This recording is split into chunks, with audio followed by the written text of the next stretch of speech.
Hey everyone, welcome to my channel. কেমন আছো তোমরা সবাই? আশা করি সবাই সুস্থ আছো, পজিটিভ আছো।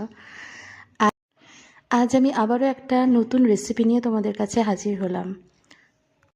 এটির নাম হেলদি হরিয়ালি ধোসা।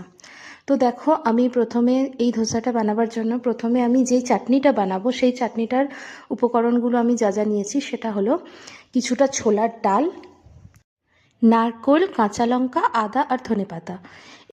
এই উপকরণগুলোকে পরিমাণ মতো নুন দিয়ে কিছুক্ষণ ফ্রাই করলাম। তারপরে জিনিসগুলোকে ঠান্ডা হতে দিলাম। তো ওটা নর্মাল টেম্পারেচারে আসার পরে ওটা আমি মিক্সার গ্রাইন্ডারে পেস্ট করে নিলাম।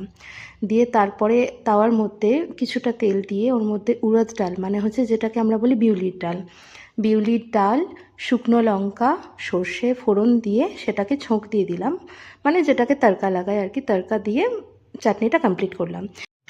এবারে ধোসার ব্যাটারটা বানাবার জন্য কি কি উপকরণ লাগে সেগুলো দেখে নেওয়া যাক। ছোলার ডাল, বিউলির ডাল এবং গোবিন্দভোগ চালকে 5-6 ঘন্টার মতো ভিজিয়ে রেখেছিলাম। তারপরে এটিকে পেস্ট করছি। এবার পেস্ট করার জন্য যা যা উপকরণ নিলাম সেটা হলো আদা, জিরে, কাঁচা লঙ্কা, ধনেপাতা এবং নুন। এই সবকটা উপকরণ দিয়ে ভালো করে পেস্ট করলাম। পেস্ট করে একটা ব্যাটার তৈরি করলাম। এবারে দেখো, ব্যাটারটা বানাবার পরে আমি আমার মনে হয়েছে আর একটুখানি নুন দেওয়ার প্রয়োজন আছে। তো কিছুটা নুন, পরিমাণ মতো নুন এবং সামান্য একটু মিষ্টি দিলাম, দিয়ে ব্যাটারটা রেডি করলাম। এরপরে আমি কিছুটা নারকোল বাটা এর সাথে অ্যাড করলাম। অ্যাড করার পরে এটাকে ভালো করে মিক্সড করলাম, করে আধা ঘন্টার মতো এটাকে আমি রাখলাম।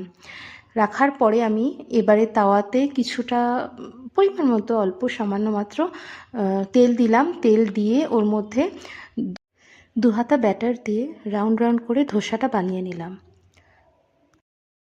এরপর 1 চামচ তেল ওপর থেকে স্প্রেড করে কিছুক্ষণ হতে দিলাম। এরপর ধোসাটা পারফেক্টলি কুক হয়েছে কিনা একবার চেক করলাম।